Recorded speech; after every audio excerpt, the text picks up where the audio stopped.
Muri Burkina Faso ubuyobozi bwatangaje ko inzego z'ubutabazi zabonye imibiri y'abantu 4 mu munani bari baburiwe irengero mu kwezi kwa kane baguye mu Birombe gicukurwamo ubutare bwitwa Zinc. Umurwa mukuru wa Tunisi herekanwe ikinamico ya mbere yitwa Flagranti cyangwa In the Act.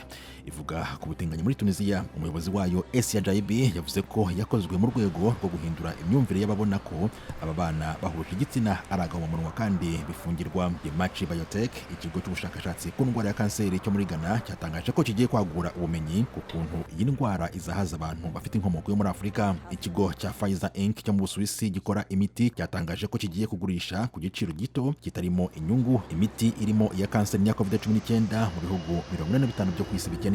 Ejo kuwa kabiri, Perezida wa Afurika y'Epfo ari kumwe na Minisitiri w'Intebe w'Ubudage batangije umushinga uhuriweho n'ibihugu byombi wo guteza imbere lisansi ikoreshwa mu ndege z'ubucuruzi.